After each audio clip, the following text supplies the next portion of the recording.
avec vous. Amen. Donc aujourd'hui, on va prendre, c'est un thème qui est en complément au thème qui sera abordé. Parce qu'on a parlé des hôtels, tout ça. Mais le thème que nous allons aborder aujourd'hui, c'est un thème qui vient en complément. C'est-à-dire, si vous voulez, c'est lorsqu'on est en train de marcher, il y a une petite pause qu'on fait pour expliquer quelque chose un peu plus précis. Amen. On n'a pas voulu sortir du processus sur lequel on s'est mis en place. Non, on a voulu rester dedans. Mais ce thème-là va nous faire comprendre parce que lui aussi va nous aider à comprendre la suite sur les hôtels. Amen. Voilà, donc c'est un peu ça. Donc le thème que nous allons voir, c'est la mort en soi, c'est-à-dire mourir en soi-même.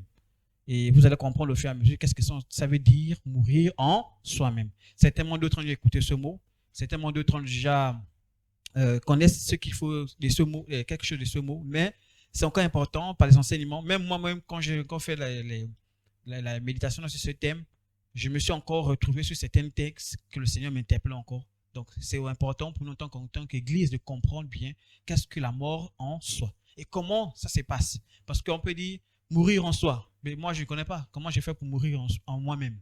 Amen. Donc, le texte de base, c'est Colossiens 3 au verset 2 qui nous dit « Affectionnez-vous aux choses d'en haut et non à celles qui sont sur la terre, car vous êtes morts et votre vie est cachée avec Christ en Dieu. » C'est bon? Car vous êtes... C'est bon? Maintenant, quelqu'un écoute, ça veut dire comment ça? On est mort. Comment ça? Vous voyez un peu? Vous dites, quelqu'un peut penser que quand on dit vous êtes mort, comment ça on est mort? Non. Le fait qu'on a donné nos vies à Jésus-Christ, la Bible dit, maintenant nous sommes morts. Amen. Voilà pourquoi il faut de sa vie à Jésus-Christ de manière sincère. Quand Christ, votre vie paraîtra, alors vous paraîtrez aussi avec lui dans la gloire. C'est-à-dire qu'ici sur terre, la Bible dit que tous ceux qui sont enfants de Dieu sont comme morts. Et quand le Seigneur Jésus-Christ viendra nous chercher, devant le Seigneur, on va paraître avec la même gloire que Jésus-Christ va apparaître. Amen. Mais nous sur terre, on doit être considérés comme ceci. Amen. Donc, pour expliquer un peu la mort en soi, je vous ai pris, vous allez voir un peu des exemples comme ça qu'on va prendre. Je pense qu'ici, j'ai beaucoup de cultivateurs, ou du moins, c'est des gens quand j'ai un peu vu comment se passe le processus de croissance d'une plante. On commence par une graine, parce que si on n'a pas de graines, ce sera difficile, n'est-ce pas? Donc, on commence par une graine et on arrive jusqu'à ce qu'elle commence à donner des fleurs avec des racines, ainsi de suite. Amen. Donc, voici un peu. Et justement, pour que cette graine-là puisse donner vie à une fleur, elle était d'abord quelque chose avant. C'est bon? Cette graine était quelque chose avant d'être graine. Elle vivait. Et justement, il a fallu que, soit, si on parle de la mangue, par exemple, la mangue sur l'arbre est tombée. C'est bon? Donc, elle vivait sur l'arbre, elle est tombée. Une fois qu'elle est tombée, qu'est-ce qui s'est passé? La mangue est morte. Et quand elle meurt, il reste quoi? Le noyau. Et ce noyau, justement, étant mort, va donner vie. Parce que si le noyau, ou bien si la mangue ne meurt pas, il n'y aura pas la vie qui va suivre. C'est bon? Donc, nous allons comprendre. En fait, là, je vous donne déjà un peu, de manière directe, tout ce qu'on va parler. Cette illustration, on va parler avec les versets bibliques pour mieux encore comprendre qu'est-ce qu'on entend par la mort en soi. Et pourquoi l'enfant de Dieu doit mourir. C'est bon? Donc, définition. La mort en soi est beaucoup abordée dans le Nouveau Testament. C'est beaucoup dans le Nouveau Testament qu'on va parler beaucoup plus de la mort en soi. Dans l'Ancien Testament, ils ne connaissaient pas encore ce principe de mort en soi. Pourquoi? Parce qu'à cette période-là, Jésus-Christ n'était pas encore. C'est bon? C'est-à-dire, il n'était pas fait de chair, là. Mais il paraît très bon. Là-bas, je ne vais pas trop rentrer dans les détails. C'est bon? C'est beaucoup dans le Nouveau Testament qu'on parle beaucoup plus de la nouvelle naissance. On parle beaucoup plus de donner sa vie à Jésus-Christ. On parle beaucoup plus de naître de nouveau. Donc, vous allez voir que la mort en soi est beaucoup plus abordée dans le Nouveau Testament. Elle est liée à la nouvelle naissance.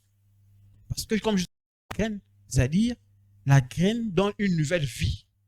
Vous voyez un peu? Une graine qui est morte, elle va donner naissance à un arbre. C'est bon?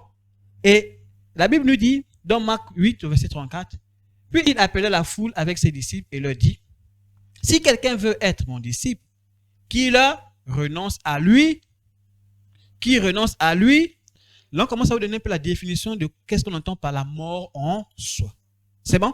C'est-à-dire, la Bible dit mort, comme je disais la dernière fois lorsque je disais sur l'interprétation de la parole de Dieu, il faut faire attention à une nuance. Quand les gens écoutent, si tu l'interprètes ça de manière littérale, tu es foutu. C'est bon? Donc, la Bible dit ici, nous donne une définition pour dire qu'il renonce à lui. Donc, en fait, comme pour dire la mort en soi-même, mais il renonce à lui-même. C'est quelqu'un qui dit, moi, j'aimais manger, je ne sais pas, je vais prendre quel exemple. le chocolat. C'est bon? Mais à cause de mes dons, je renonce au... On est d'accord, non? Parce que tu ne renonces pas, mon frère. Tu ne vas plus manger correctement. Tu seras obligé de manger avec la paille, comme on dit. Ça veut dire que tes aliments vont broyer et tu suces. C'est bon? Donc tu renonces à quelque chose que tu aimes. Tu renonces. Ça veut dire que tu meurs maintenant. Et quand tu renonces, ce n'est pas que tu renonces de manière à hésiter ou bien tu dis, bon, ok, je mets d'abord de côté. Non. C'est vraiment tu renonces de manière définitive. C'est ce que l'on appelle la mort en soi. Qui se charge de sa croix et qu'il me... Ah oui. Ces mots-là, il faut bien comprendre parce que quand tu renonces à toi, tu ne restes pas seul. Tu ne restes pas seul. Tu dis, j'accepte Jésus-Christ comme Seigneur et Sauveur, mais je ne reste pas seul. Qu'est-ce qu'il faut que je fasse? Je dois suivre Jésus. Quand vous avez vu, j'ai mis un peu l'illustration pour dire, ah, bon, lui il a dit, pas si vite. C'est bon? Mais il faut suivre Jésus. Un enfant de Dieu qui a renoncé à lui-même ne reste pas comme ça. Parce que, pour vous dire, parce qu'on va, comme je dis, c'est un peu lié à la nouvelle naissance, pour dire, celui qui naît de nouveau, en fait, quand il naît de nouveau, il a renoncé à quelque chose. C'est bon? Quand tu nais de nouveau, tu renonces à quelque chose. Et quand tu renonces, tu ne peux plus rester comme ça. Tu es obligé de suivre quelqu'un d'autre. Et c'est qui? Jésus. Amen. En effet, celui qui voudra sauver sa vie, la perdra. Mais celui qui la perdra à cause de moi et de la bonne nouvelle, la sauvera. Donc, le fait que tu renonces, ne pense pas que tu renonces en vain. Ne pense pas que tu renonces parce que et tu n'auras rien en retour. Non, le Seigneur n'est pas comme ça. Le fait que tu as renoncé aux choses ou bien des plaisirs de ce monde, il va te récompenser pour cela. Ne pense pas que c'est en vain. Amen. Et vraiment, c'est un réconfort que nous, en tant qu'enfants de Dieu, quand on voit. Voilà pourquoi quand tu vois les autres tenter de s'amuser, n'étais même pas dans une position de jalousie. Non. Parce que toi, ta récompense, elle est là-haut, avec le Seigneur. Amen. Donc, mourir en soi, pour bien préciser, c'est différent du suicide. C'est bon? Quand on dit mourir en soi, c'est pas dire je ne vais pas me suicider. Et j'aimerais déjà vous dire tout de suite, tu te suicides, l'enfer t'attend. Tout de suite. On ne réfléchit pas. Tu te suicides, même si tu étais comment? Tu t'es suicidé, c'est l'enfer qui t'attend. Donc c'est pour dire, ne pensez même pas. Ne dites même pas que la vie est... L'enfer t'attend. Et que dit la Bible sur ça? Judas jeta les pièces d'argent dans le temple, se retira et alla se... Il allait se pendre. Pourtant il était avec Jésus, non? Il servait Jésus, non? Il a fait l'erreur là. C'est d'être l'enfer qui t'attend. C'est bon? La Bible dit, le Goliath se réveilla et lorsqu'il vit les portes de la prison ouvertes, il tira son épée et allait se tuer. Pensant que les prisonniers s'étaient enfuis. Mais Paul cria d'une voix forte, ne te tue point, ne te fais point de mal. Nous sommes tous ici. Comme pour dire à tout enfant de Dieu que vous avez l'apôtre Paul rempli de compassion, ne pouvait pas permettre qu'il se suicide. C'est bon? Ça dit qu'il pouvait s'enfuir de la prison parce qu'il était en prison, il était dans la prison. L'apôtre Paul est rempli de compassion, dit, ah, si lui là, on sait que sans s'enfuir là, il sait qu'en fait, on va le tuer. C'est encore le principe. Si c'est tué là, il n'est pas tout de suite en enfer. Il n'y aura pas de solution pour lui. Et il a dit, non, ne te tue pas. Nous sommes là, on ne s'est pas échappé. Et voyons ça, justement la suite que vous allez voir, justement ce soldat là va se repentir, il va donner sa vie à Jésus-Christ. Il va dire, non, un tel amour, j'ai rarement vu ça. Je préfère me donner à Jésus-Christ à cause de ce que je viens de voir. Amen. Exode 20, verset 13 nous dit, tu ne tueras point. Est-ce que vous savez que quand tu te suicides, tu te tues? Donc la Bible dit, ton corps ne t'appartient pas déjà. Vous savez ça, non? Ah oui, que tu ne le veuilles pas. Chacun rendra des comptes de ce qu'il a fait de ce corps-là sur la terre. Donc si tu as tué le corps qu'on t'a apprêté, tu rendras des comptes par rapport à ça. Et comme la Bible dit, tu ne tueras point, donc tu ne te tueras pas toi-même. C'est bon? Éphésiens 5, verset 29, il dit, car jamais personne n'a haï sa propre... Jamais personne. Ça dit que ne te fais pas du mal à toi-même. Ne te fais pas du mal à toi-même. Non. Personne ne doit se faire du mal seul. Mais il la nourrit et prend soin, comme Christ a fait pour l'Église. La Bible t'encourage, au passage, de prendre soin de ton corps. Ah oui. Lave-le, prends soin, nettoie les ongles, nettoie les cheveux, prends soin de ton corps. Comme la Bible dit aussi, n'expose pas ce corps à n'importe qui. Ne donne pas ton corps à n'importe qui. Parce que ce corps-là, comme on a compris, ne t'appartient plus. Du moment que tu es donné à Jésus-Christ. C'est bon? Donc voilà pourquoi je me un peu là, un monsieur qui prend les médicaments, il dit non, je vais me mettre fin. La vie est trop dure. Je vais mettre fin à ma vie. Ah, je vais me couper les veines. Ah, je vais mettre fin à ma vie. Comme j'ai mis cet escargot là, qui avance pour aller se mettre dans les prises du courant. Il a laissé la lettre à côté pour dire, je n'en peux plus. Mieux. Mais tu pars, c'est fini pour toi. C'est l'enfer qui t'attend. La souffrance que la terre te donne, elle est encore petite. Là-bas en enfer, elle est plus grande que ça. Vous voyez un peu? Qui s'est déjà pincé sur la main ou bien qui s'est déjà piqué quelque chose de pointu sur la peau? Tout le monde, non? Je pense. Ça fait mal, non? Ou bien quand tu n'as pas le putain, tu piques là, du Jacques et moi, je n'aime pas trop les piqûres. Moi, tu piques, ça fait mal. Moi, tu dis, en enfer, c'est multiplié. Par combien? Je ne sais pas exactement. Mais je sais que c'est multiplié. Ça dit que la douleur est telle que.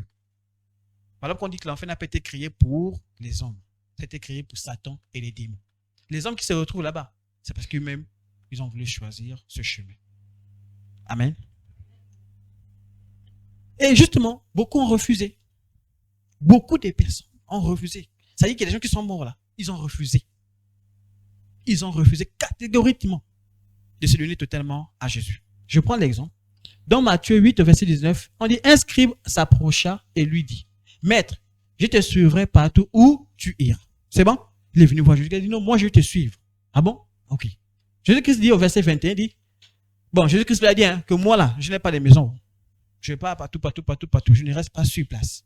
Jésus-Christ a dit, Il répondit, Seigneur, bon, l'autre a dit, un autre d'entre les disciples lui dit, Seigneur, permets-moi d'aller d'abord ensevelir mon... Donc, allez faire d'abord mes choses et après je vais te... C'est comme ça la raison de beaucoup de personnes. Non, je vais d'abord aller réfléchir. Après, je vais venir. On a toujours une raison pour ne pas suivre le Seigneur. Beaucoup disent, non, je suis encore trop jeune. Je ne peux pas, non, il faut d'abord que je fasse d'abord ça. Tu es en train de faire d'abord le chose. Donc, lui a dit, il va d'abord ensevelir. Jésus-Christ lui a répondu quoi? En disant, suis-moi et laisse les morts ensevelir leurs morts. Comme pour dire, en fait, les païens là, non, c'est pas à cause des païens que tu vas encore rester là-bas. Non, sors déjà là, viens. Amen. Mais comme je disais, tout ce qu'ils ont dit là, pour accepter Jésus-Christ, pourquoi eux ils ont refusé d'accepter Jésus-Christ? Parce qu'ils ont refusé de mourir en soi. Vous savez, quand tu meurs en soi, il y a des caractères en toi qui partent. En fait, tu mets certains caractères de côté parce que tu décides de suivre quelqu'un. C'est pas ça qu'on comprend un peu. Parce que tu ne peux pas suivre quelqu'un si tu n'as pas mis tes caractères de côté. Tu n'as pas décidé de dire non, je mets tout, je dis ok. C'est comme aujourd'hui on dit par exemple la femme est soumise à l'homme dans le foyer. Mais elle avait quoi? Elle a renoncé à elle-même. Elle a renoncé à ses propres choses pour dire bon, je vais suivre quelqu'un. Ça peut se comprendre un peu. De la même manière aujourd'hui, moi je dis voilà pourquoi on vous félicite aussi. Lui, de la même manière, vous a dit non. Nous, c'est notre pasteur. Comme c'est notre pasteur, nous, s'il nous dit de faire comme ça, on fera ainsi. Parce que c'est notre... Ça veut dire que quelque part, on doit renoncer, quelque part, à dire, bon, c'est lui le chef, c'est lui qui nous oriente, c'est notre pasteur qui nous guide. Ça peut se comprendre un peu. Donc, ça, c'est très important. Donc, le renoncement à soi, c'est tout ça. Je renonce. Et quand je renonce, je ne murmure pas. Voilà pourquoi on dit, quand tu as renoncé, et puis aussi, au passage, je vous encourage. Amen. Voilà pourquoi il faut faire le bon choix. Le choix du bon pasteur. Tu sens que c'est le bon pasteur, ça va s'en comprendre un peu. La même manière que tu fais le choix du mari ou du conjoint, tu renonces après à toi. Vous voyez un peu? Parce que oui, on en parlera. Vous savez que dans le mariage, le moi n'existe plus, non? Le moi n'existe plus. C'est maintenant le nous qui prend la place. Le moi ne fait plus sa place. Voilà pourquoi on dit je renonce à moi-même. Pour donner maintenant à nous la place. Donc, quand tu vis, ça dit que c'est ta femme, c'est elle. Tu as renoncé à tout ce qui se passe. Amen. Donc, c'est très important, frères et sœurs en Christ. Matthieu 19, verset 20 dit, le jeune homme lui dit, j'ai observé toutes ces choses, que me manque-t-il encore? Jésus lui dit, si tu veux être parfait, va, vends ce que tu possèdes, donne-le aux pauvres et tu auras un trésor dans le ciel. Puis viens et suis-moi. Vous voyez le principe toujours? Renonce à tout ce que tu fais pour me suivre. C'est bon, tu m'as compris le principe? Voilà. Après avoir entendu ces paroles, qu'est-ce qui s'est passé pour ce jeune homme-là qui est venu vers Jésus? Le jeune homme s'en alla tout triste car il avait de grands... C'est-à-dire que lui poursuit Jésus-Christ. Il a regardé, mais non, je peux pas, je veux suivre Jésus-Christ, mais avec mes choses. C'est comme tu dis, tu veux suivre Jésus-Christ avec les fétiches. Je ne sais pas si tu comprends un peu. Je veux suivre Jésus-Christ avec beaucoup les femmes à gauche, à droite. Ça veut dire que tu as servi Dieu, mais en faisant le péché. Non, ça ne marche pas comme ça. Ça dit que les grands biens sont comparés un peu à ça, sur le plan spirituel. C'est bon? Ça dit que, oh non, je suis Jésus-Christ, ma beauté là. Donc j'ai pu me faire belle. J'ai pu m'habiller comme machin. Pourquoi? Tu vois, tu dois renoncer à ça et suivre. Voilà pourquoi le principe de Jésus-Christ dit toujours, puis, fais quoi? Puis viens et suis. Parce que le but c'est de suivre Jésus. Mais tu ne peux pas suivre Jésus avec toutes ces choses-là. Tu n'as pas renoncé à toi, il te sera difficile de suivre Jésus-Christ. Tu auras un chemin où quand tu marcheras avec le Seigneur, tu auras l'impression que la vie chrétienne est difficile. La vie chrétienne est pénible. La vie chrétienne, on souffre. Je ne sais pas, vous voyez un peu. C'est-à-dire qu'il y a beaucoup de chrétiens, quand vous les voyez, vous avez l'impression qu'ils souffrent. Oh non, tu es chrétien. Mais vous voyez, ils sont... Ah, des fois, ils peuvent même pleurer, quoi. Depuis que je n'ai ma vie chrétienne. Non. Quand tu as renoncé à tout ça, tu verras que tu es plus allégé. Pourquoi? Parce que là où tu avais les désirs avant, tu ne les vois plus. Là où tu avais les passions avant, tu ne les vois plus. Pourquoi? Parce que tu as renoncé à tout ça. Tu as renoncé, tu as dit maintenant, ça là, je ne veux plus. C'est bon? Jusque là, on est ensemble? Ok. Comment mourir en soi? C'est une question. C'est bon? Ça dit, quelqu'un va dire, mais moi, j'ai fait comment pour mourir en moi? Déjà, il faut savoir que la mort en soi, c'est pas une mort physique. C'est une mort dans le cœur. C'est-à-dire dans ses désirs. C'est bon? C'est-à-dire, c'est comme si on disait, ma chair, je te cloue à la croix. Parce que c'est ça le principe. C'est-à-dire, Jésus-Christ est mort pour nous à la croix. Donc, en fait, c'est comme si je prenais ma chair là, je disais, je te cloue à la croix, donc tu ne peux plus rien faire. C'est bon?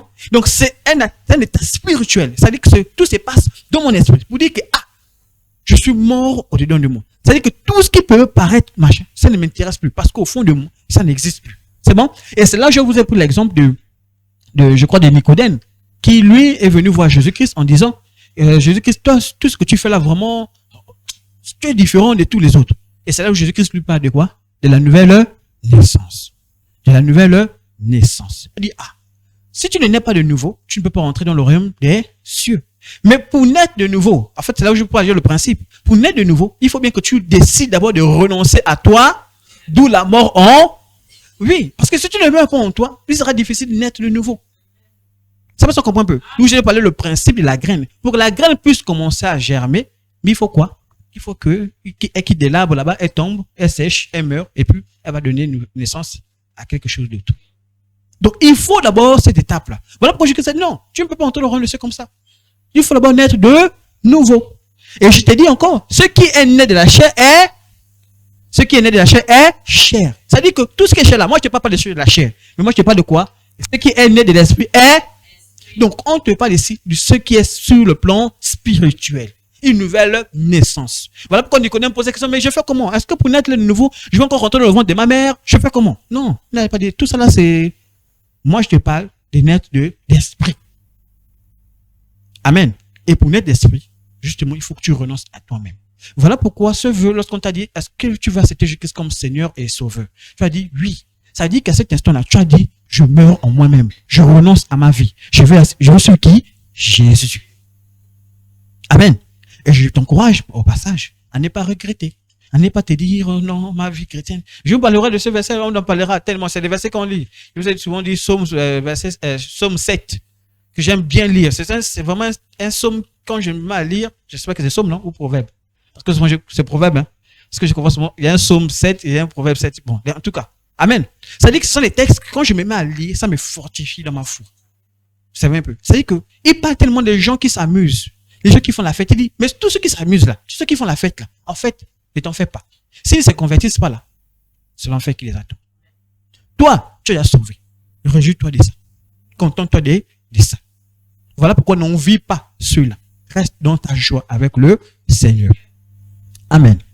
Donc, c'est un état de cœur. C'est le cœur qu'on fait mourir. Mais pensez qu'on fait mourir. Quand je vous ai dit que, ah oui, hein, j'aime bien prendre l'exemple des mariés parce que, je vous dis aussi aux futurs mariés, tu attends le mariage, mais tu ne peux pas entrer le mariage. Même on va te dire, tu dis, moi je ne peux pas me soumettre. Oui.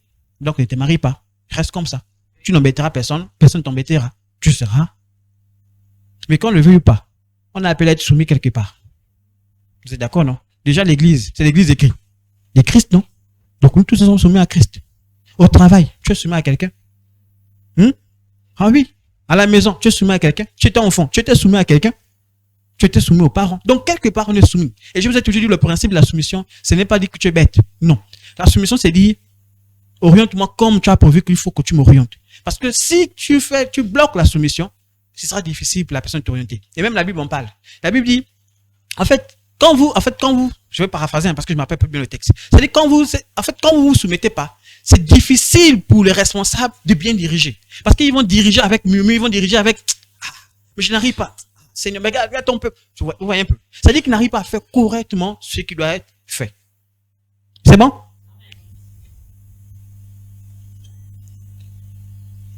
Si quelqu'un veut venir après moi, qu'il renonce à soi-même et qu'il prenne sa croix chaque jour et me suive. Romains 5, verset 10, verset 1, nous dit, car si lorsque nous étions ennemis, nous avons été réconciliés avec Dieu par la mort de son Fils, à plus forte raison, étant réconciliés, serons-nous sauvés par sa vie. Donc, comme je disais, voici quelqu'un, en lui, il y a tout ça qui nous accompagne. C'est bon? D'autres vont parler des personnalités. Non, ce n'est pas les personnalités, ce sont les caractères qui sont en nous. C'est bon? Mais pour suivre Jésus-Christ, pour commencer à jamais comme ça, il faut que tout cela, donc le moi disparaisse, l'orgueil disparaisse, ma personnalité, tout ça là, ça doit partir. Parce que tu ne peux pas suivre Jésus-Christ avec ta personnalité. La preuve, quand on a dit, la première fois qu'on a dit, voici des chrétiens. Pourquoi ils ont dit chrétiens? Le mot chrétien, comme on fait un peu le français, pour voir la racine du mot, ça vient de Christ. Pour dire, ceux-là, ils ressemblent à qui? À Christ. Ils ont les caractères de qui? De Jésus. Pourquoi? Pourquoi ils ont les caractères de Christ? C'est parce que quelque part, ils ont renoncé à leur propre caractère. Pour faire maintenant prendre les caractères de qui? De Christ. C'est bon? Donc, on ne s'appelle pas chrétien parce que tu t'appelles chrétien. Non. Moi, c'est devenu de coutume. Tout le monde s'est dit, je suis chrétien. Même le sorcier dit, je suis chrétien. Oh non. Il n'est pas chrétien qui veut être chrétien. Non. C'est maintenant, par ces caractères-là, si tu es réellement en soi, on verra tout de suite. Voilà pourquoi on dit, on va se voiler la face, on va cacher, tôt ou tard, ça sortira. Si tu es réellement chrétien, si tu es réellement mort en soi, ça se verra. Et parfois, ce sont les caractères qui nous poursuivent. Ce sont les caractères qui nous poursuivent. Il y a d'autres qui s'en débarrasser, parfois ils se mettent même à pleurer. Ils pleurent parce qu'ils sentent que le caractère est tellement figé en eux. Mais il sait qu'il a envie de se débarrasser de ça. Il sait que c'est là. Mais il doit se débarrasser. Mais il pleure. Parce que tellement c'est dur pour se débarrasser de ça. Vous voyez un peu. Donc c'est un principe, frère, sans Christ. Pour commencer à aller vers le Seigneur, il faut mourir en soi. Et moi, vous parlez, hein, les bénédictions qu'on a quand tu meurs en soi. Qu'est-ce qui arrive au fur et à mesure lorsque tu meurs en soi? C'est bon, jusque-là, ça va? La prière de repentance. Je suis tenté de vous parler là pour dire, lorsque tu as accepté Jésus-Christ comme Seigneur et Sauveur, ça commence à ce niveau-là. Ça dit, il y a une étape avant, une étape pendant, une étape après. Ça dit, avant, tu avais un passé. Voilà pourquoi même quand on rend témoignage, c'est bon? Je peux parler, non? Lorsqu'on rend témoignage, en fait, ton témoignage, tu ne vas pas parler que non, tu étais pauvre, après tu es devenu riche. Oui, après. Non, j'étais célibataire, après je suis marié. Oui, après. Qu'est-ce qu'on gagne, dis donc? C'est pas ça que vous suivez. En fait, le témoignage vient dire quoi? Moi, avant là, j'étais dans la fornication, j'étais dans le péché. J'ai rencontré qui? Jésus, qui m'a fait devenir maintenant quoi? Un homme pur, saint, qui est sorti de la fornication. Et aujourd'hui, je me suis marié. Vous voyez le témoignage? C'est-à-dire le témoignage montre qu'est-ce que Jésus-Christ a fait dans ta vie. Depuis que tu as rencontré Jésus-Christ, comment tu te sens? Mais je n'ai même pas rendre témoignage pour me faforonner. Non, vous voyez, hein? Bon, avant, j'ai touché un salaire de 50 000. Bon, aujourd'hui, Dieu a fait grâce, il y a 1 million. Donc, je vais faire un don à l'église, hein, tout à l'heure, là, de 500 000. Bon, là, tu viens nous faroter ou bien tu viens faire quoi? C'est pas ce que vous comprenez un peu.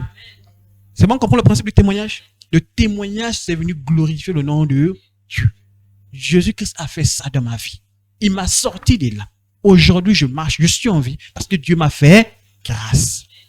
Donc, la repentance, c'est dire, si nous confessons nos péchés, Dieu est fidèle et juste pour nous les pardonner. Ça dit que le Seigneur, il est là. Il attend simplement. Et généralement, même la repentance, vous savez qu'on le fait constamment, non? Hein? Ah oui, hein? La repentance que tu fais pour accepter Jésus-Christ comme Seigneur Sauveur, mais au fur et à mesure que tu marches, il y a des choses que tu constates dans ta vie. Tu te repens. Et comme je dis, la repentance, c'est dire, je constate ça dans ma vie. J'abandonne ça parce que Jésus-Christ m'a interpellé et je deviens maintenant une autre personne. Avant, j'avais tendance à être seul. Mais Jésus-Christ m'a interpellé que toi, chrétien, ne reste pas seul. Il faut avoir des frères et sœurs en Christ. Tu dis, ah, j'ai changé ce caractère et je suis venu, je me suis repenti, je dis, Seigneur, pardon, parce que j'avais tendance à rester toujours seul dans mon coin. Je me repens de ça. C'est bon? Vous vous rappelez de Pierre, qui comme Judas a trahi Jésus en vendant, n'est-ce pas? Pierre, c'est bon, non? Pierre, lui, il a fait quoi?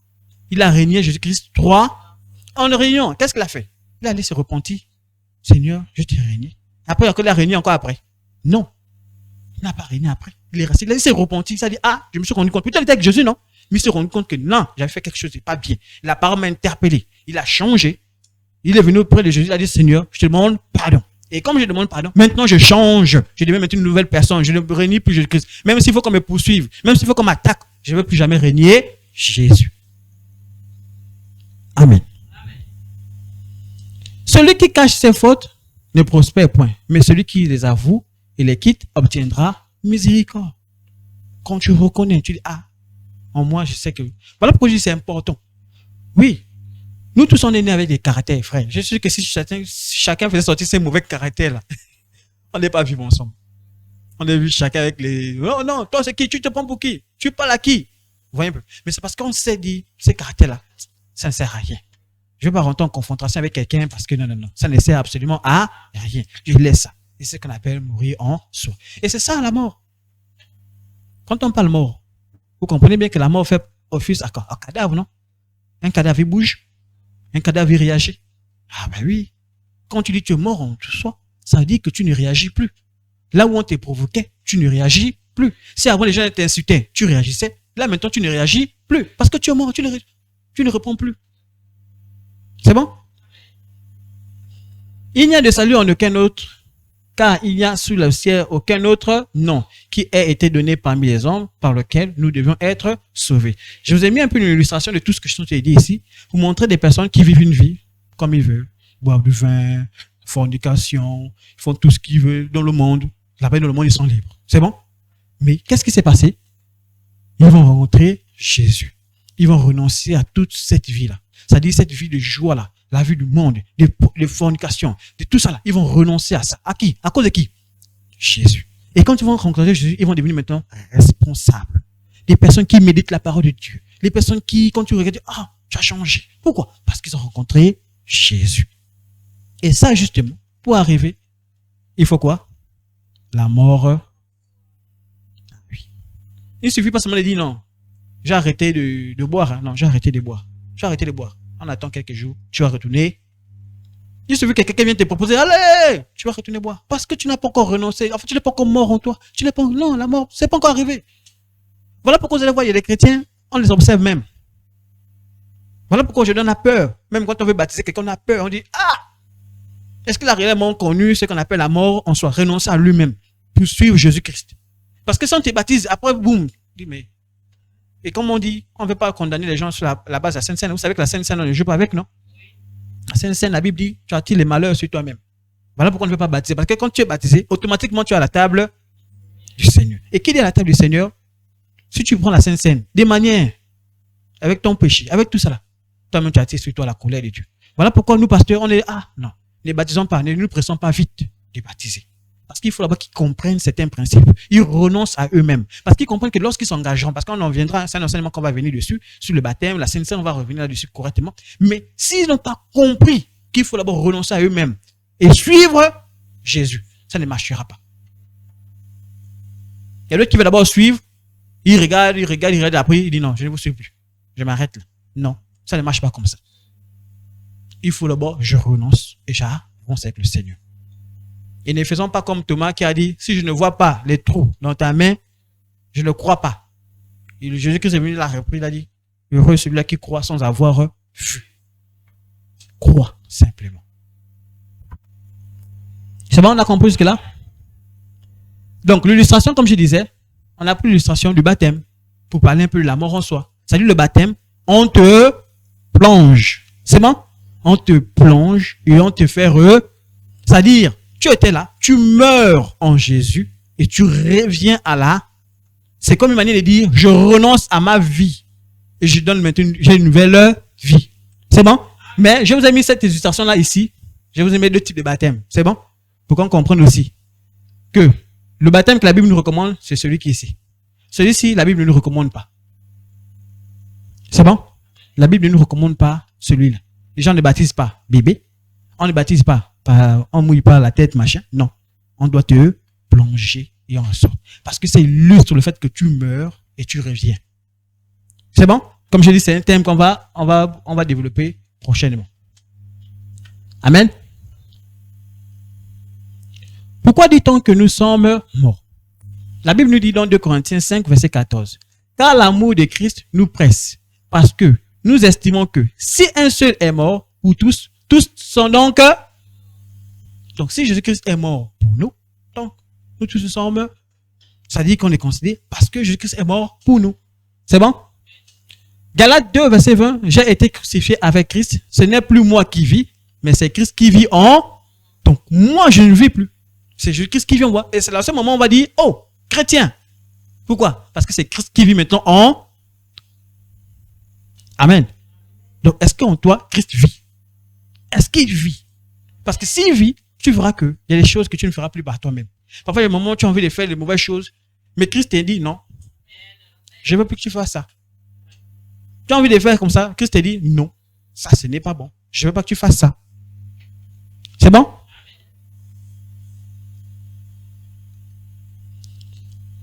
Et c'est une question qu'on se pose et que j'aimerais que tu te poses.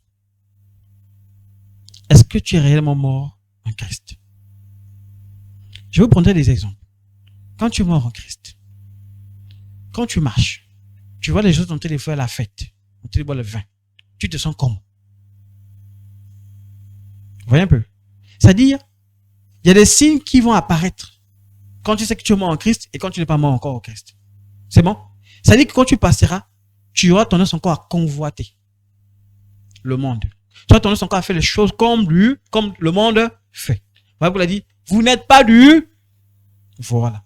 Nous ne sommes pas du monde. Donc, quand tu n'es pas du monde, ça veut dire que il y a des choses que tu ne fais plus. C'est bon?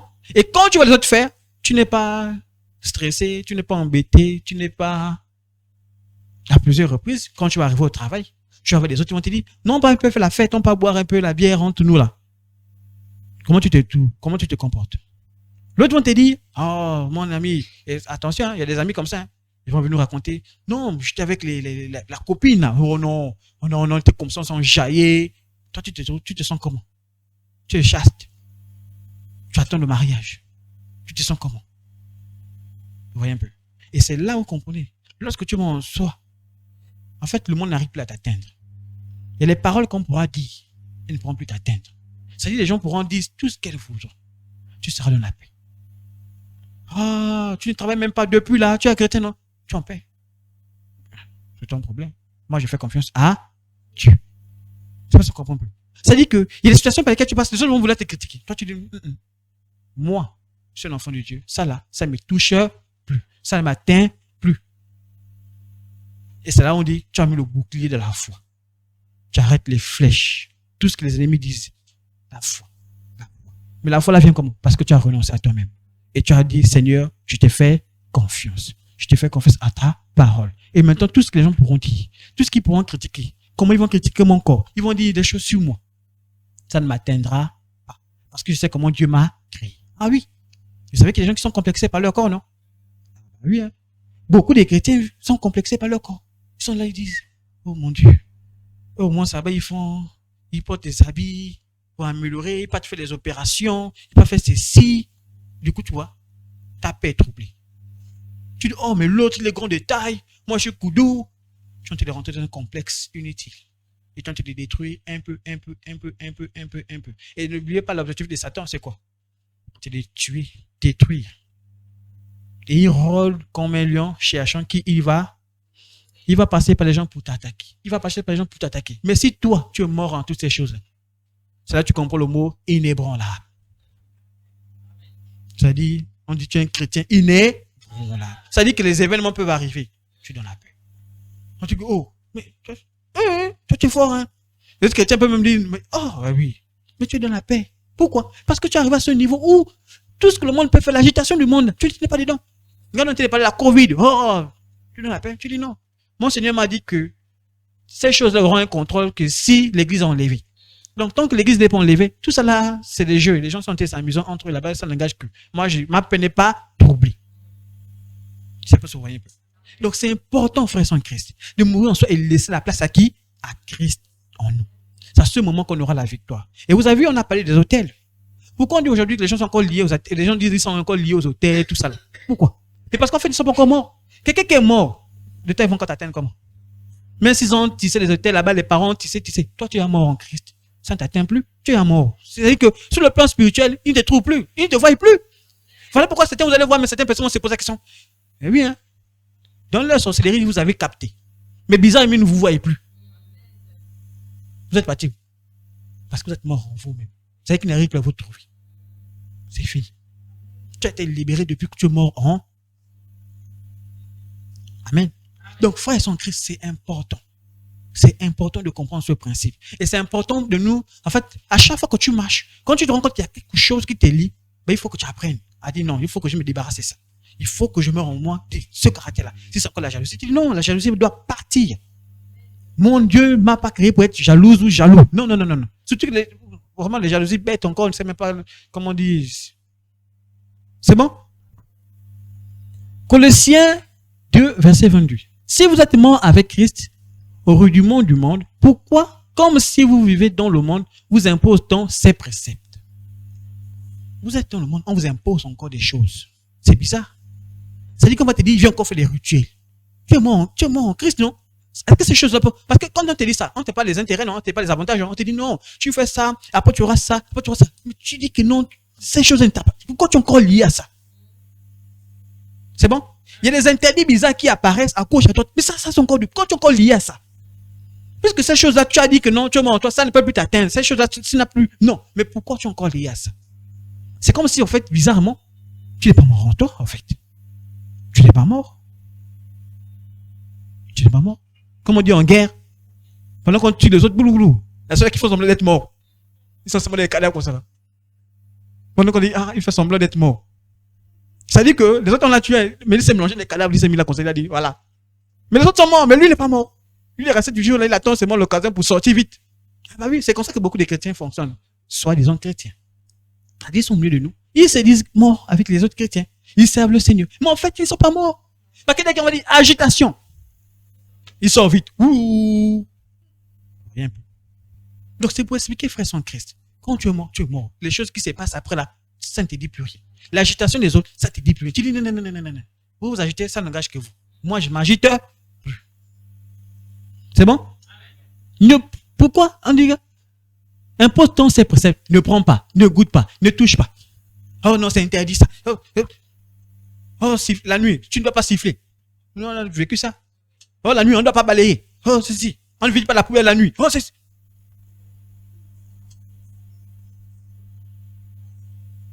C'est pas ce qu'on comprend un peu. Donc, c'est comme ça on vous rattache encore aux choses alors que tu n'es plus là. Tu n'es plus là. C'est vrai que ça ne te dit même plus rien. Tout ce que les gens. Non, non, non, non. Voilà pourquoi quand tu es un enfant de Dieu, les gens peuvent faire la moquerie. Toi, tu en paix. C'est-à-dire que tu les regardes, tu dis seulement, Seigneur, pardonne-le, car ils ne savent pas ce qu'ils font. Fin. Mais toi, ça ne te touche en rien dans ton cœur. Tu es en paix, tu es en joie. Et je vous encourage, frère en Christ, à demeurer dans la joie. Amen. Demeure dans ta joie. Les gens pourront dire tout ce qu'ils veulent dire. Toi, à cause de Christ, tu seras son témoignage. À cause de toi, les gens vont venir vers même Jésus-Christ parce qu'ils ont vu ton caractère. Ils ont vu comment tu te comportais lorsqu'on a voulu faire des choses. Tu te dis non, moi, ça là, ça ne me regarde plus. Parce que tu as renoncé aux choses du monde. Amen. Qui, donc, ne touche pas. Préceptes qui, tous deviennent pernicieux par l'abus et qui ne font fonder que sur l'abondance et la doctrine des hommes. C'est que c'est les hommes qui ont placé ça, quoi. C'est là que tu es blangé dedans. Non, tu es libre. Tu n'es plus condamné. Voilà pourquoi on dit le principe, même à l'église, tu es libre. Tu n'es pas sous l'emprise d'un homme. C'est bon? Nous tous là, on obéit à Jésus. C'est juste qu'il a dit, bon, pour un autre, on va mettre les gens plus les responsables, c'est tout. C'est comme dans une famille, on dit, bon, les enfants, vous êtes là, le papa là, la femme là, le mari, tu es le responsable de la maison, c'est tout. C'est question d'ordre et de respect, juste pour mettre l'ordre que Dieu va établir des hommes. mais ne prendre jamais la place de Dieu. C'est bon? Voilà pourquoi vous avez écouté même le Dieu avec l'apôtre. On n'est pas là pour contrôler les gens, on n'est pas là pour manipuler. Le but, c'est, on donne des conseils, on oriente. On dit, pour que tu sois en paix. Par la sagesse que Dieu nous a quand même donnée, on te dit, fais un peu comme ça, fais comme ça, pour que tu sortes de là. Jeune homme, fais l'école. Parce que tu sais, la vie là, demain c'est difficile, fais l'école. Ça s'agit simplement que Dieu accorde. Mais pour qui? Pour notre propre bien. Pour qu'on soit heureux plus tard. Donc, n'aie pas te mettre sous une forme de contrôle, alors que tu as dit que non, tu es mort. Voilà pourquoi on dit quand on dit mort en soi. Moi, j'aime bien interpeller sur ça, parce que c'est que le sexe fait ravage dans les églises, fait ravage dans le monde. Parce que les gens ne sont pas encore morts en eux. Quand on évite la chasse, il panique, il pleure, il souffre. Tu as l'impression que non, tu as dit tu es mort. Maintenant, quand tu es mort, tu contrôles. Tu dis, hé, corps, tu as été cloué à la croix. Tout ce que tu as envie de faire là, bloque. Je la maîtrise. Je le contrôle sur moi-même. Et tu avances. Tu avances. Et à chaque fois, tu appelles qui? Jésus. Seigneur, j'ai besoin de toi. Seigneur, il n'y a qu'avec toi que j'ai la force. Ainsi de suite. Et après, maintenant, on a des frères avec qui on s'exhorte. On dit, frère, dis-moi un peu, toi, quand tu vivais la chasteté, tu faisais comment? Oui. C'est l'homme convenu avec les autres. Parce que je ne suis pas seul.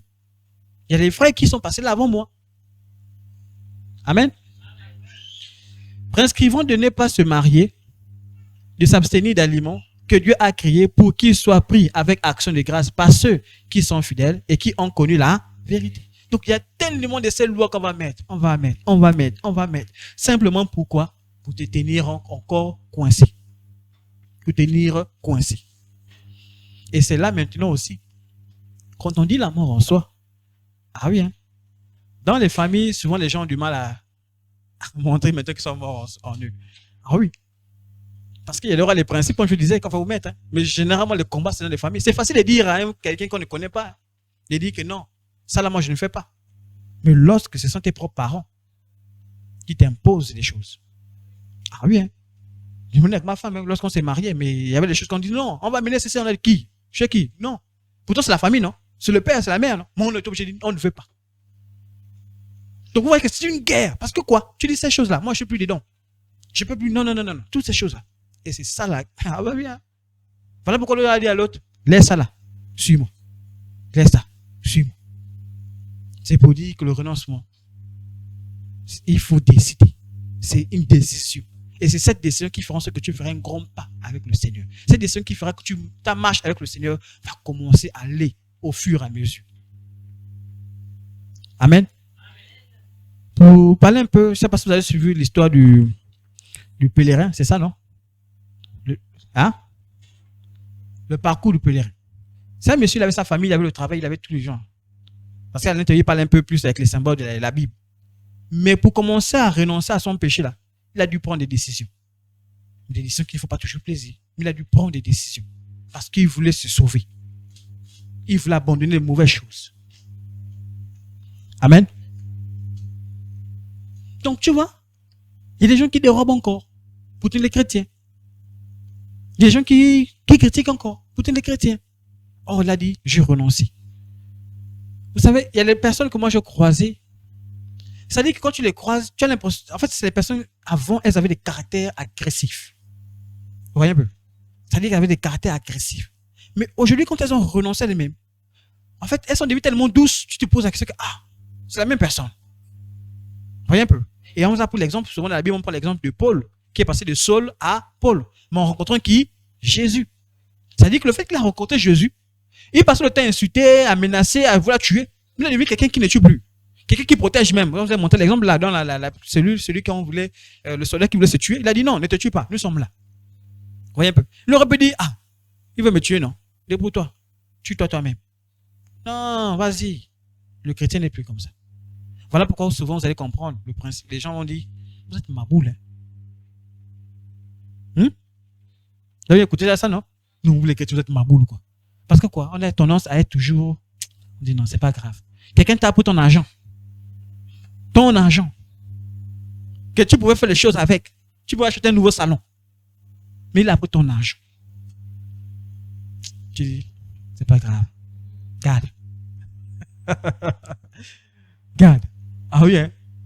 Ah oui, frère, la colère. Tu dis, mon Dieu, mon argent. Mais si tu dis, quoi? Non, aujourd'hui, là, on part à la police. Aujourd'hui. Je souvent dit que les gens qui me doivent, là, j'ai l'argent, j'ai peut-être 1 million quelque part. Qui sont me rendaient ça là, je suis content. Je dis, ah mon Dieu, on va manger gros à la maison encore. On va arriver peut-être à la maison.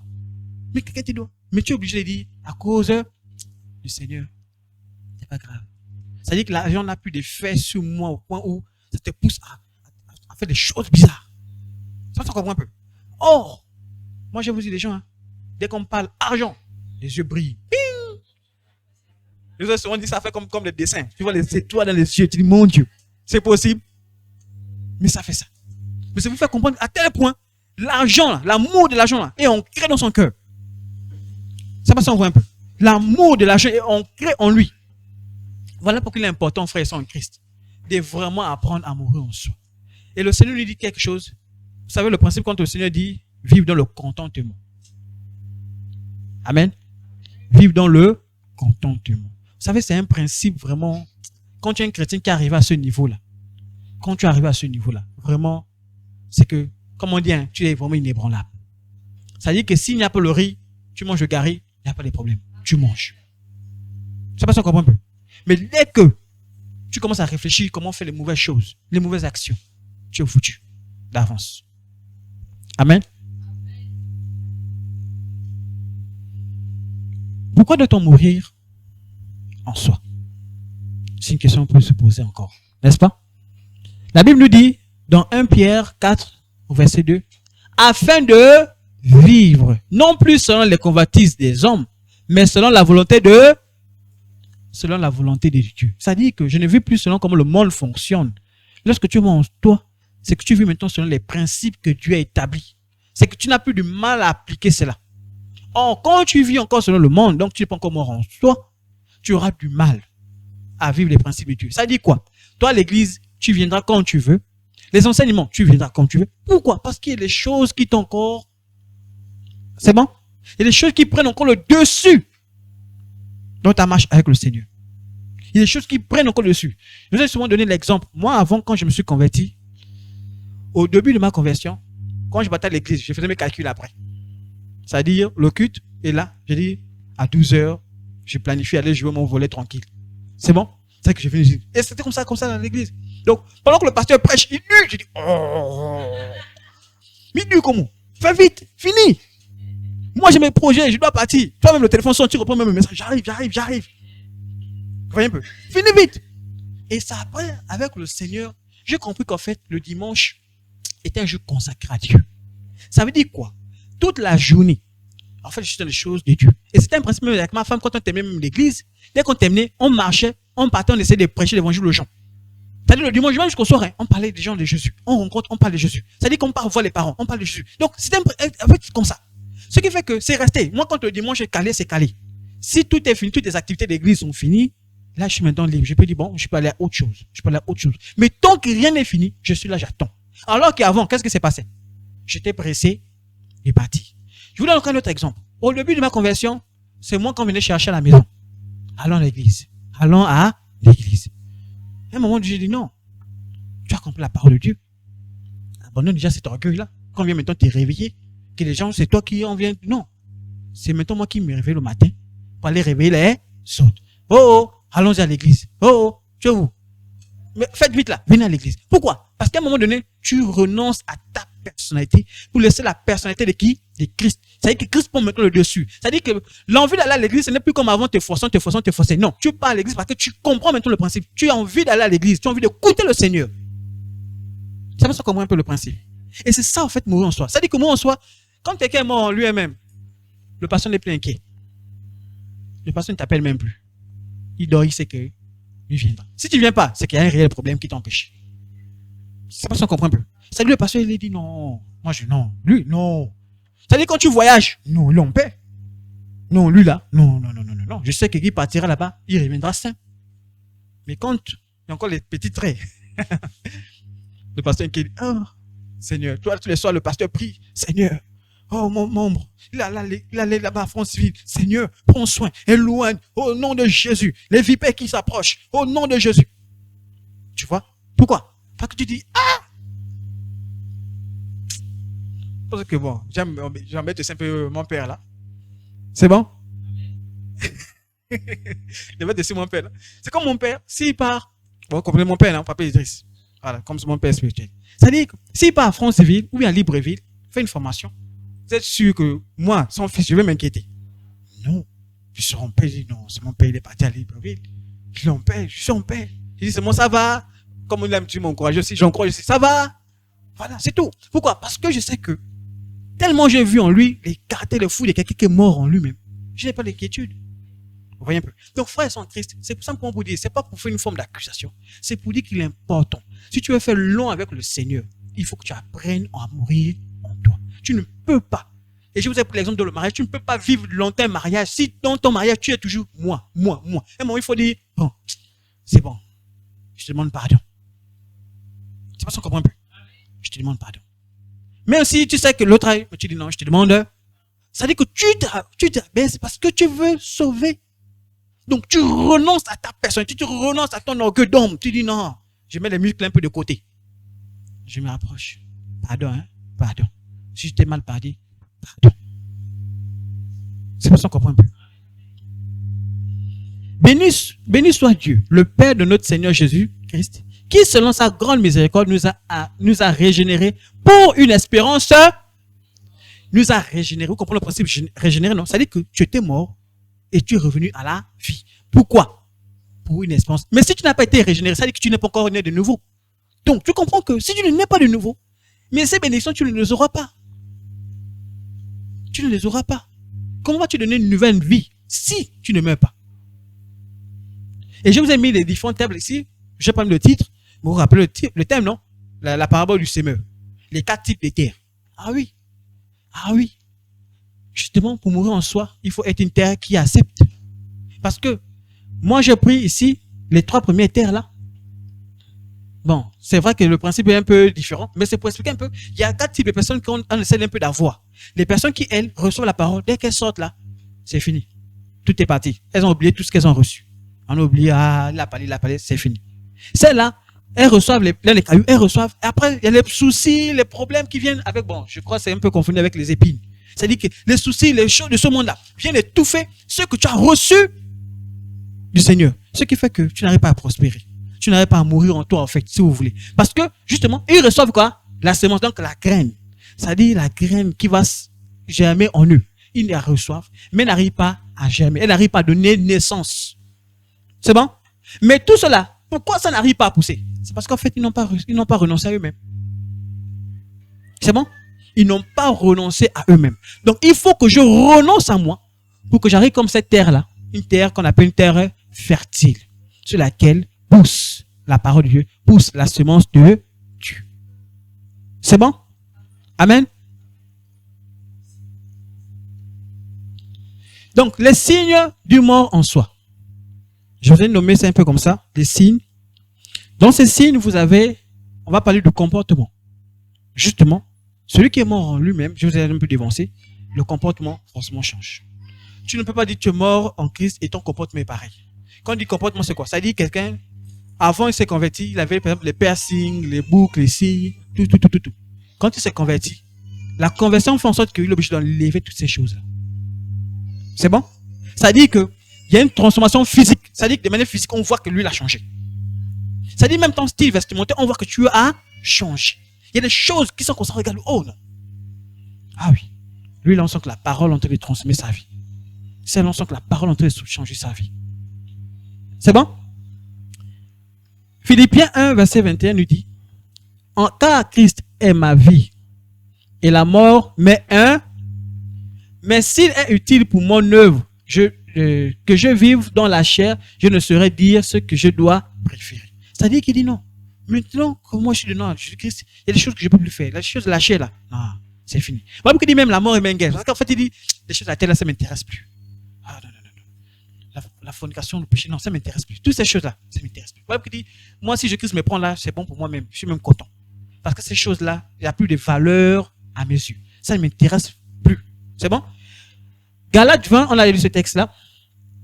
J'ai été crucifié avec Christ. Et si je vis, ce n'est plus moi qui vis, mais c'est Christ qui vit en. Ça veut dire qu'en moi, on va maintenant retrouver quoi? Les caractères de Christ. Ça veut dire que les gens vont dire, oh, ah oui, ça c'est une chrétienne. Et je vous ai souvent dit, et c'est bon quand les gens te donnent un témoignage comme ça te rassure même que, ah, c'est bon donc. Bon, il faut maintenant faire attention. Comme les esprits des pitons qui. Oh, regardez ces hommes-là. Ces sont les hommes. L'apôtre Paul a dit non, là, il y a un jeu bizarre déjà dedans. Là. Il y a un jeu de flatterie. Ah oui. Parce que Satan, il sait comment atteindre. Hein. Il va passer par la flatterie. La flatterie, tu es un homme de Dieu qui était simple, tranquille. Mais par la flatterie, tu te retrouves maintenant orgueilleux. Ah oui. Hein. Voilà pourquoi je souvent dis même les jeunes, quand ils commencent même la musique, ils commencent la musique. Dès qu'ils commencent à être exposés sur l'estrade du monde, et c'est à cause ça que beaucoup de musiciens chrétiens chavirent. Pourquoi? Parce que le monde, quand tu pars là-bas, il faut vraiment que tu sois mort en toi. Hein. Parce que tu pars affronter le monde. Hein. Le monde, ils vont te proposer ces choses-là. Hein. Terribles. Hein. Vous avez vu Jésus, on a mis dans le désert, on a dit, ah, vas-y, regarde, je te propose le monde là. Tout ça là, ce sera pour toi. Mais le monde va te proposer la même chose. Voilà pourquoi vous avez vu, il y a certains chrétiens, on n'a peut-être pas mis les images ici, mais qui ont commencé avec le Seigneur correctement. Mais après qui sont devenus homosexuels même. Ils étaient tranquilles, ils étaient devenus homosexuels. Mais pourquoi? Ils n'étaient pas encore morts ici. Quand tu es mort, ça dit que même quand tu veux t'élever, et tu fais comme les disciples ont fait, quand on a voulu les élever au rang de Dieu, ils ont déchiré les vêtements. Ils ont dit quoi? Ça là, on ne veut pas ça. Pourquoi? Parce qu'on dit non. Ils sont morts, ils ne connaissent pas la gloire que le monde donne, ils ne connaissent pas ça. Eux, c'est Dieu. Si vous louez le Seigneur, gloire à Dieu, ils louent même le Seigneur avec vous. Mais dès que vous voulez maintenant les élever au rang de Dieu, ils sont humiliés directement. Vous comprenez un peu la mort en soi. C'est que dans ton caractère, quand on veut t'élever, tu dis non. En fait, l'humilité prend le dessus. Tu dis non. C'est pas moi, c'est Dieu qui fait grâce. Et moi, je prie, on prie le Seigneur que l'église, attends. On dit, le Seigneur donne quoi? Les prophètes, les évangélistes, n'est-ce pas? Mais pourquoi? C'est dans l'église que tout ça sort. C'est pas seulement le pasteur qui va avoir tous ces dons-là, non. C'est dans l'église. Ça dit que ici, il peut naître tout ce monde-là. Ah oui, hein? Il y a les églises là, nous tous là, on est tous diacres, tous anciens. Ah oui, hein? Vous savez ça, non? Il y a les églises, le nombre que nous sommes là. Les églises, ça là, c'est le nombre des responsables. Ah oui. Donc c'est pour dire, tu peux être responsable dans bientôt. Qu'est-ce qui manque? Qu'est-ce qui manque? Il suffit juste que tu suives le principe, meurs en toi, et c'est fini. Tu vas chez le Seigneur, tu suis ses principes, et c'est fini. Qu'est-ce qui embête? Mais comme l'homme attaché au désir de la chair, voilà pourquoi dans les églises, vous voyez, il y a beaucoup sont seulement membres. Non, tu vas pas rester membre à vie. Jamais. Tu lui as refusé ça. Tu lui as servi le Seigneur. À un moment donné, tu dois arriver au moment où tu arrives à servir le. Mais pour servir le Seigneur, comme je dis que ça dit, vends tout et suis. Il faut que tu renonces à ta vie, tu renonces à ta personnalité pour suivre le Seigneur. Pour dire que moi, je me mets là debout, là, je me fais la sécurité. Pour dire, je me mets debout, là, je dis, bon, je vais venir à la table de la Sainte Seine, je marche devant. Oui.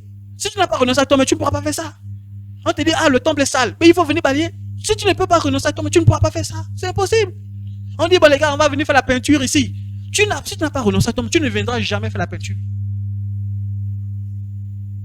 Tu diras, ah, c'est la maison du pasteur, non? C'est pour lui, il doit s'occuper de sa maison. Oui, c'est les principes là que tu auras. Parce que tu te diras, c'est l'homme que tu mettras devant. Tu ne verras pas Dieu devant, mais tu verras l'homme devant. Parce que tu n'as pas compris. Donc, frères sont en Christ. Notre cœur, comprenons bien les choses. Nous sommes ici, ce n'est pas pour un homme. Nous sommes ici, c'est pour Dieu. Sinon, on ne voudrait pas dire que non, ici on est là pour louer Dieu. On voudrait amener les noms là-bas pour dire non, c'est nous les pasteurs, voilà, mettons-nous devant. Voilà. On devait mettre encore nos pasteurs.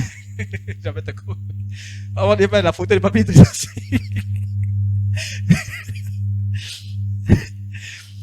Vous voyez un peu? Oui, il y a des églises, hein, vous savez ça, non? Tu arrives là, c'est l'homme de Dieu là, son poster là. Quand on arrive là, oh, il y a même son trône. Oh, tu arrives, tu dis, oh, aïe, aïe. Mais ça, on ne met pas ça, c'est pour dire, frère. La grâce qu'on a aujourd'hui, et je dis encore, hein, voilà pourquoi j'ai pris encore le Seigneur, que le Seigneur le bénisse. Parce qu'il a mis à disposition sa maison. Sinon, on serait où? On serait où?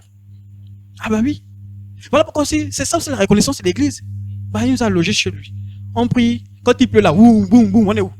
On est là, non? Donc ça dit qu'il y a quelque chose.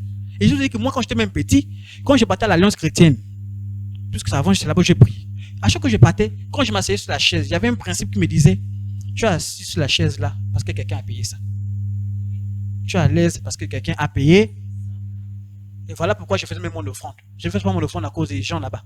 Parce que j'étais bien assis. Il y avait un bracelet qui me faisait le fond. Je ne transpirais pas. J'étais bien.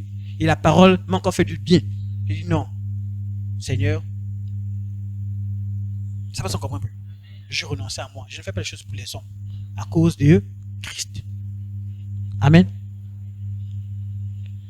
Ceux qui appartiennent à Jésus-Christ ont crucifié leur nature propre avec ses passions et ses désirs. Tout ça, on a mis ça à la croix. On a dit, c'est plus moi qui vis, mais c'est Christ qui vit en... Voilà. Et ça, c'est celui qui a vraiment compris le principe de la mort en soi. Tu as mis ton orgueil de côté, tu as mis tout ça de côté, tu as dit, moi, c'est Jésus.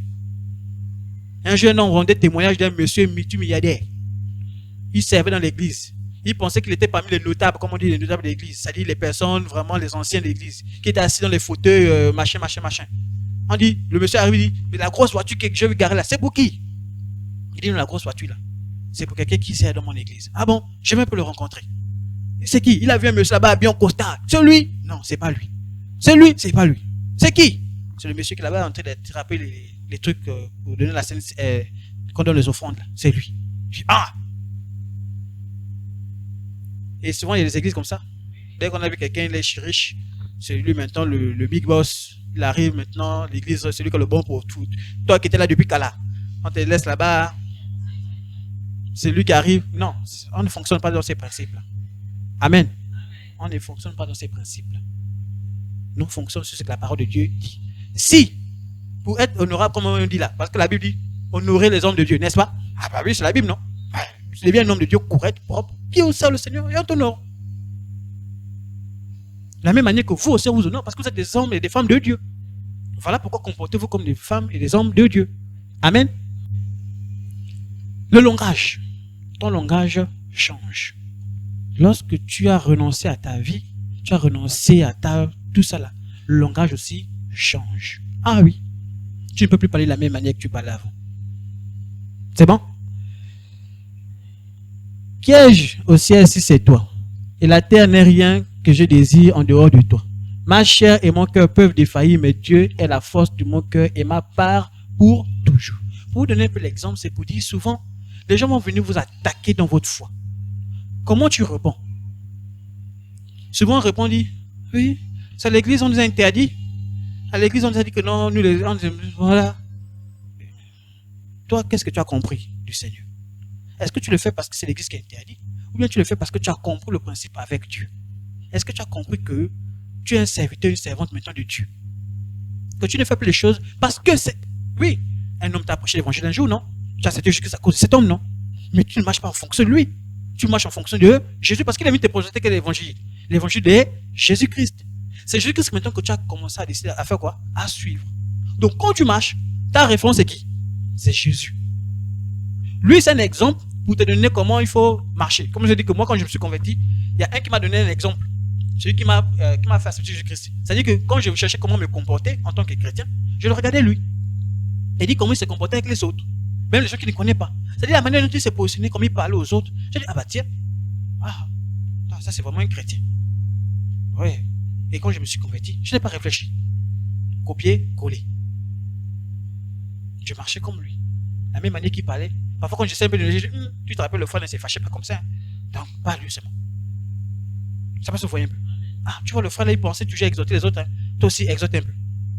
Ah, tu vois le frère là, lui il avait toujours le temps pour aller à l'église. Mais toi tu fais quoi? Pas aussi à l'église. Mais nous, on prend l'exemple sur qui? Ou bien qu'est-ce qu'on veut voir? Qu'est-ce qu'on veut devenir avec le Seigneur? Mais la piété avec le contentement est un grand gain. Car nous n'avons rien apporté dans le monde et nous ne pouvons rien en retirer. Mais si nous avons de la nourriture et des vêtements, nous nous en contenterons. Oui, frère, il faut que nous apprenions à vivre avec ce que le Seigneur nous a donné. Lorsque tu vas l'au-delà, en fait, tu renonces comme si tu sais que tu n'es pas mort en toi. Parce que le Seigneur nous a habitués, nous a appris à manger en fonction de ce que nous avons. J'aime souvent dire, souvent j'embête les élèves pour leur dire, moi, ma vie n'a pas toujours été belle. Oui, c'était difficile. Vous mangez à l'âge de mon ami là. Il fallait faire la maçonnerie parce qu'il fallait manger. Mes parents n'ont pas été riches. Il fallait chercher de quoi manger.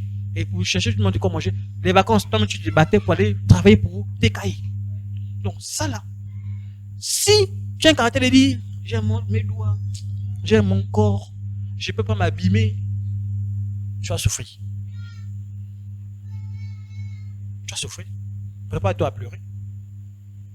Et si tu cherches la gloire comme les hommes font, on va te maltraiter. Ah bah oui, hein.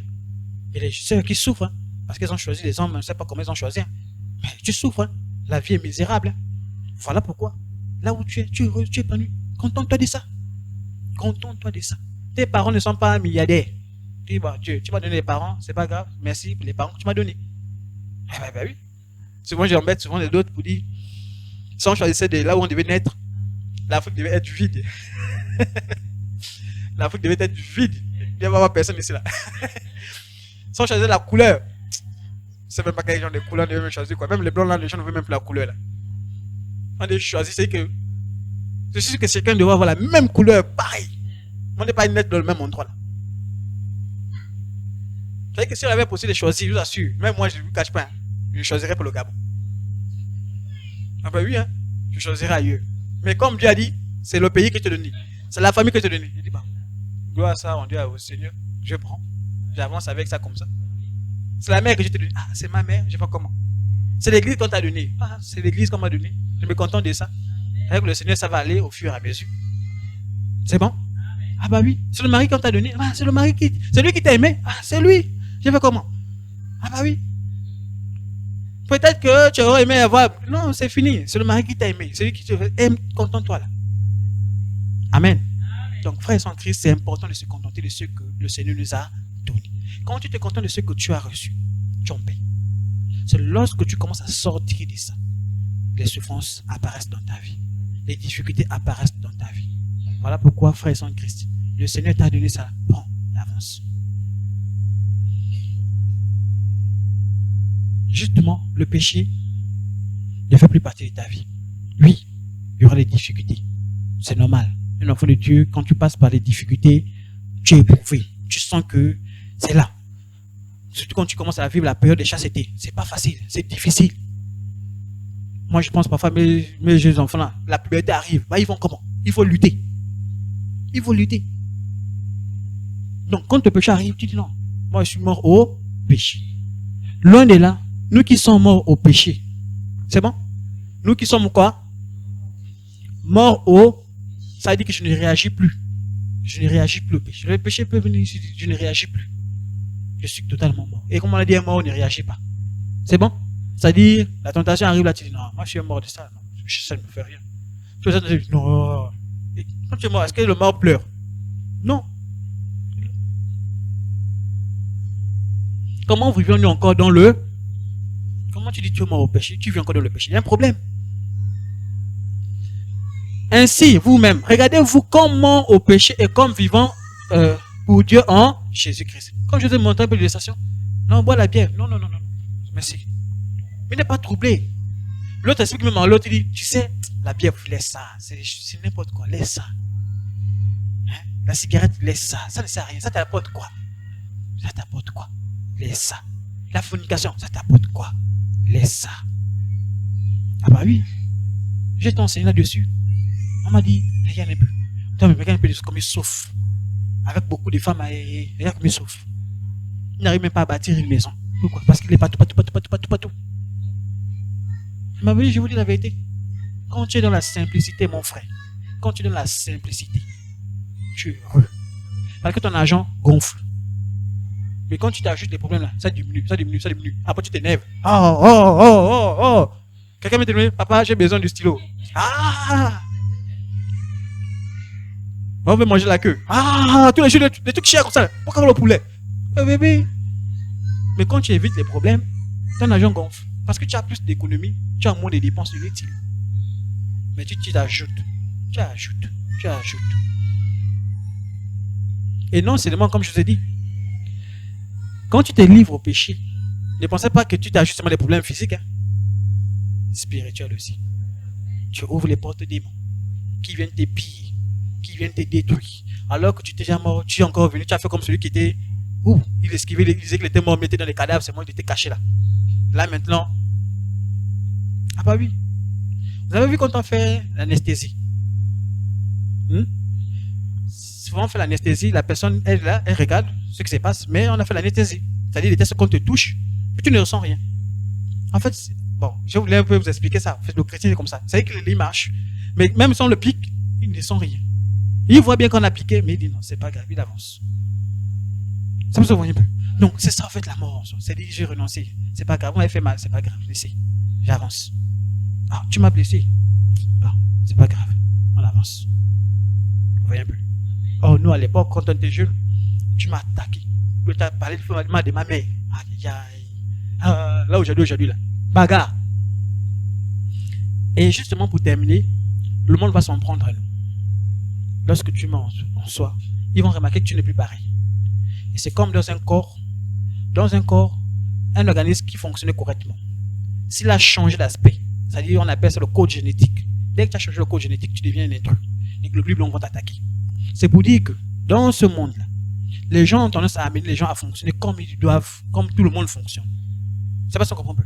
Comme toi tu fais le chemin inverse, tu ne veux pas faire la même chose, tu es différent maintenant, tu deviens maintenant l'ennemi. Tu deviens la mauvaise personne. Et souvent, on va se moquer de toi. Souvent, on va chercher à t'attaquer. C'est bon?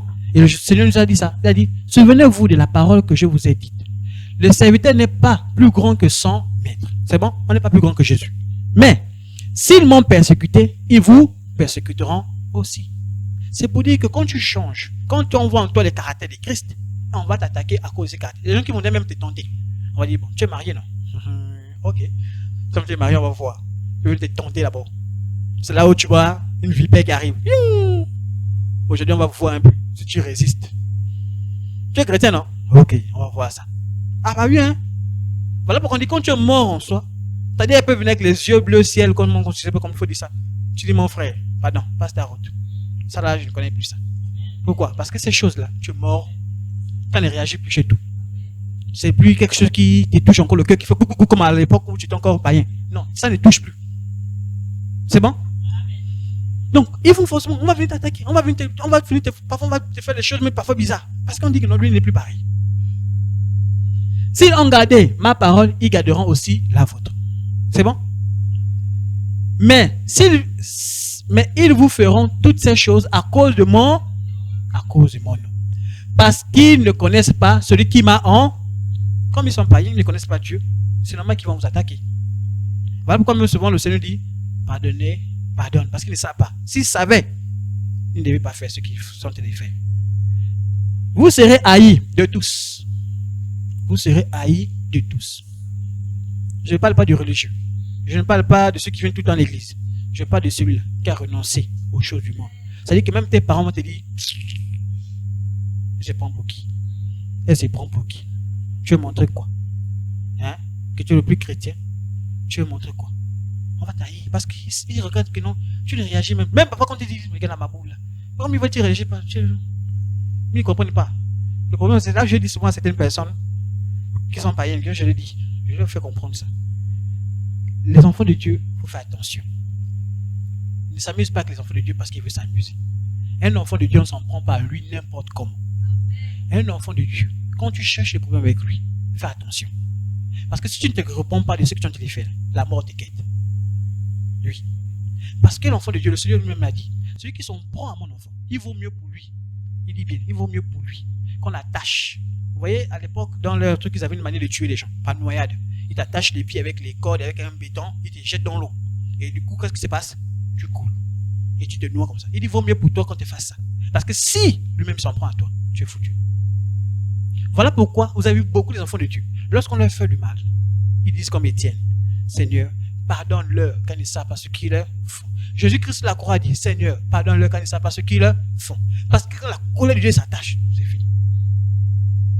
Voilà pourquoi, en tant qu'enfant de Dieu, non, ne réagit pas. Il a dit, à moi la vengeance, à moi la... C'est-à-dire que c'est lui qui va s'occuper. Laissez ça, vous, mettez-vous de côté. Moi-même, je me gérerai de son cas. Voilà pourquoi, tu dis seulement, moi je dis seulement aux gens, attention. Voilà pourquoi je cherche la paix, pour ne pas les condamner eux-mêmes. Amen. Et pour terminer, Éphésiens 9, verset 19. Ainsi donc, vous n'êtes plus des étrangers, ni des gens du dehors, mais vous êtes citoyens des saints, gens de la maison de Dieu. C'est pas ça qu'on comprend un peu. Mais vous n'êtes plus les gens du dehors, vous n'êtes plus des païens. Parce que quand tu as renoncé à toutes ces choses-là, il faut que tout ça, ça change dans ta vie. Et c'est quoi qui change? La Bible dit, tu es devenu maintenant saint. Saint. Tu es dans la maison déjà du Seigneur. Et en étant quelqu'un dans la maison du Seigneur, ne te comporte plus comme les païens se comportent. Tu as renoncé aux choses du monde. Tu es arrivé à ce niveau-là. Voilà pourquoi l'important. Quand tu marches, si tu observes encore en toi, il y a une difficulté à renoncer pour t'accrocher aux choses du Seigneur. Revois encore. Pose-toi la question. Interroge encore le Seigneur. Seigneur, aide-moi. J'ai envie d'abandonner ça. Seigneur, il y a ceci qui m'embête. Je veux renoncer à ça, mais je n'arrive pas. Parce que depuis que j'ai commencé à suivre ça, ça m'empêche de venir à toi. Ça m'empêche de te suivre. Ça m'empêche même de faire des choses pour toi. Aide-moi.